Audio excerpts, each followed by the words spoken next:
morning all. Today, Department of Microbiology is presenting the third session of Applications of Advanced Instrumental Techniques. Session is about working of laboratory scale bioreactor. But we want you to get acquainted with the instruments which are housed in the department. In a nutshell, we will be showing you some of the major instruments. This is a high-speed cooling centrifuge of Kubota with maximum speed of 25,000 rpm and its temperature can be adjusted up to 4 degrees Celsius. This instrument is used to separate suspended components from the mixtures based on their density. The instrument has two rotors, a smaller rotor for 1.5 ml to 2 ml tubes and a bigger rotor for 15 ml to 50 ml tubes. This spectrophotometer is of Sistronics. It is a double beam instrument with UV visible range and used for measuring the optical density.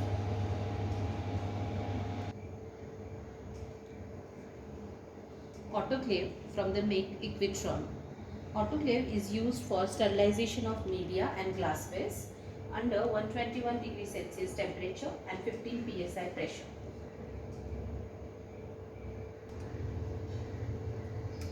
This is a clean zone shaker incubator which is double decker and static.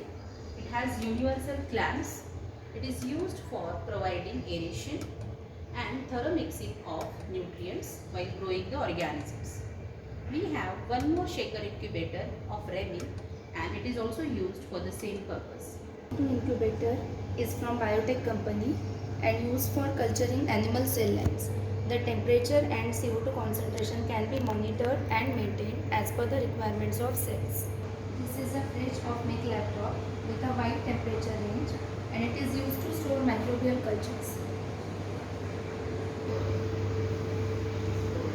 With this, we have a deep freezer of cell frost with the temperature of -20 degrees Celsius and it is used to store microbial cultures and high-end molecular biology biochemistry reagents for longer period of times. This is a bright field trinocular microscope with camera attachment from Zeiss. It has 10x, 45x and 100x objectives along with 15x eyepiece. This is a laminar airflow cabinet from a company laptop. It is used to maintain aseptic conditions while doing microbiological work. It has a HEPA filters of 0.33 micron size and it provides aseptic condition along with pressurized air to keep or to maintain the aseptic conditions throughout the work. Now we will start with the demonstration of laboratory scale bioreactor by Dr. J.K. Oberoi. Good morning. Today we will be demonstrating the working of laboratory scale bioreactor. This is our bioreactor. This we have purchased from Dyna Biotech company in 2015 and this has the capacity of 2.5 liters. Actually a bioreactor is any system which provides a suitable environment to an organism to produce a target product and that target may be any metabolite, cell mass or any bioconversion product. Now we will be discussing, this is the dismantled bioreactor.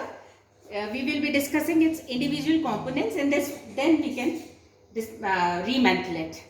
This is the body of the bioreactor which is made up of glass and it is inert. Why we have taken the glass? Because it is inert, non-reactive, non-toxic and non-corrosive and has a smooth surface and also we can monitor the internal process. Then this is the top plate. Top plate is the cover and it is made up of steel. This is clamp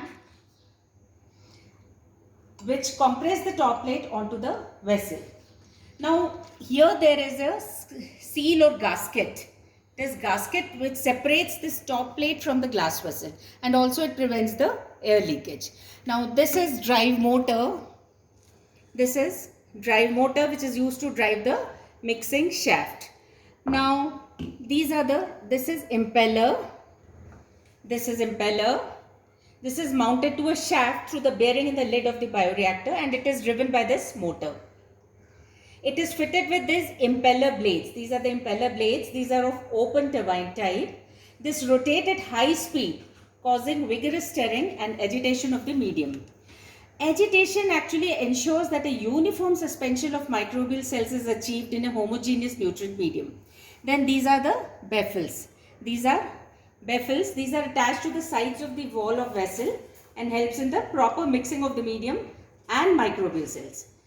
Actually what happens, this agitation causes stirring, and stirring creates circular motion in the medium, which can form vortex. So baffles prevents the formation of the vortex. Then this is the sparger.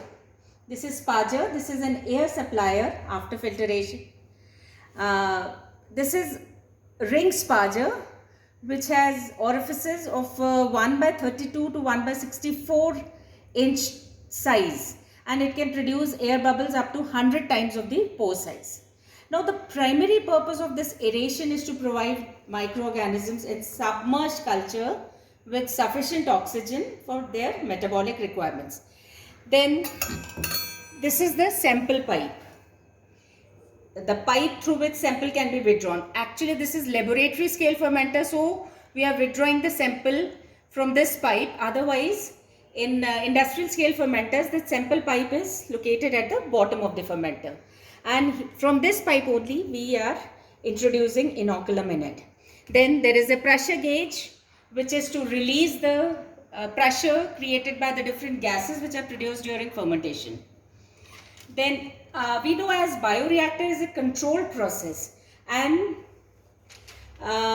probes are there which need to be continuously monitored and controlled.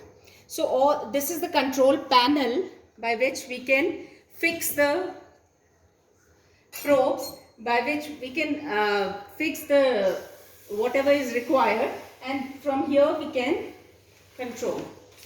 This is temperature probe.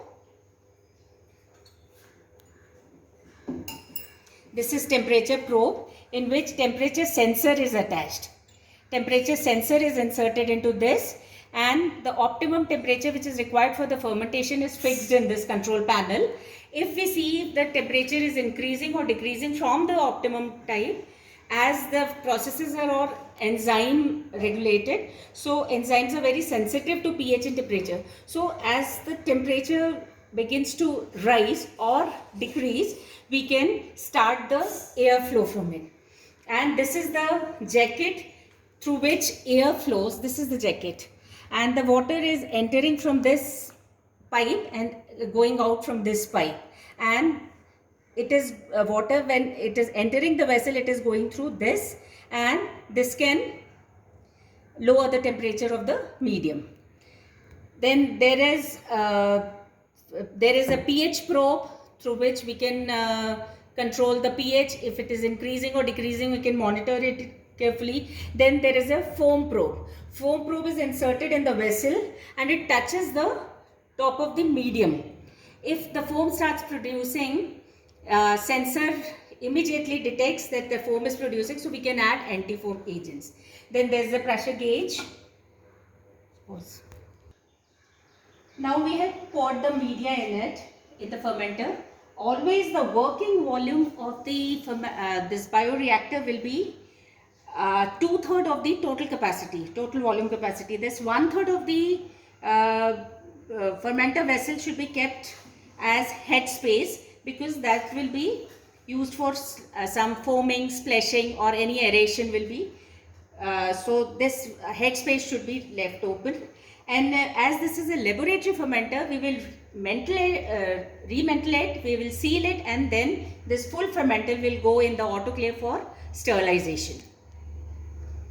And we need to close all the openings with the foil, and it should be totally kept away from the environmental air. So this should be properly sealed like this. Now we have taken it out from autoclave. The media is properly sterilized.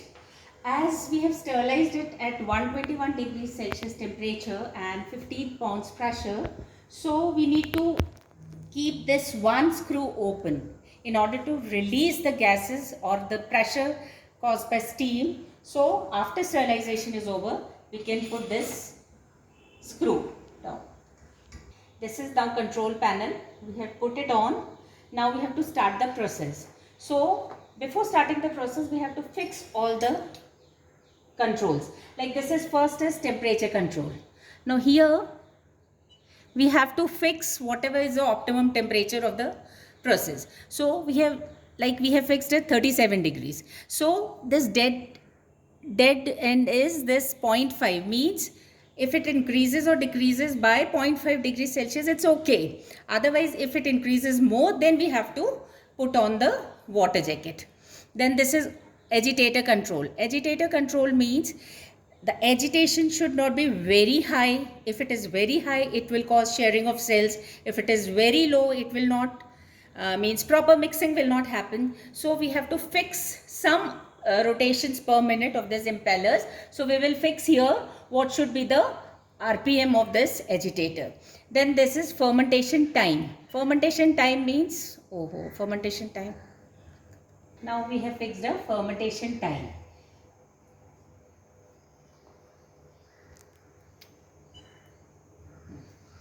As different processes require different times, so we can fix here what should be our time of this particular process.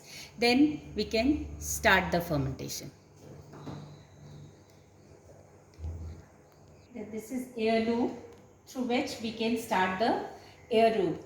Air will be entering, will be compressed through air compressor, and then air will pass through this filter, because we don't want any contaminants to enter the vessel. So air will be filtered before entering into the vessel. Then we can start this process.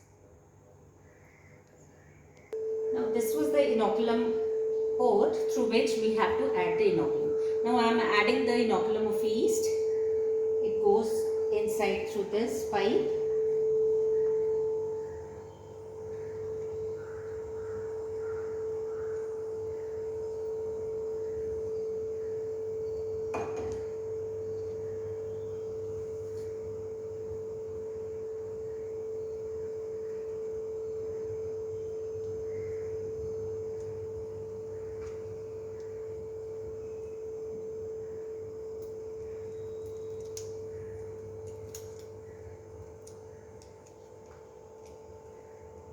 After addition of inoculum, this pipe is folded and sealed.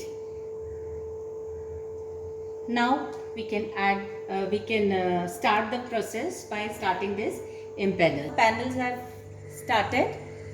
We have fixed temperature, we have fixed agitator control, and we have fixed fermentation time. Also air loop, that means air has to be supplied in this, as this will be an aerobic process. Now the impellers have started, the process is started. The process will run for the time which is fixed here. The process will go on, and then after the stipulated time period, we will stop this and we will take out this broth, and we can recover our product from this broth. And this downstream processing will be explained to you. Now the fermentation process is going on. Actually this fermentation process is divided into three parts. Upstream processing, which is actually the preparation for the fermentation process. In that we take the medium components, we optimize the medium, and then media is sterilized. And also inoculum development. Inoculum development means, as we have to go for industrial scale, the inoculum which is sufficient for this scale will not be sufficient for industrial scale. So in that case we have to develop the inoculum. That means we have to slowly increase the amount of inoculum which is needed in the industry. But this is laboratory scale fermenter, so we don't need that much of preparation. So directly we are going for fermentation process, and then when the process is complete, then we go for downstream processing. Downstream processing means how to recover the product which is produced in this process, and this downstream processing will be explained by Dr. Madhvi Rani.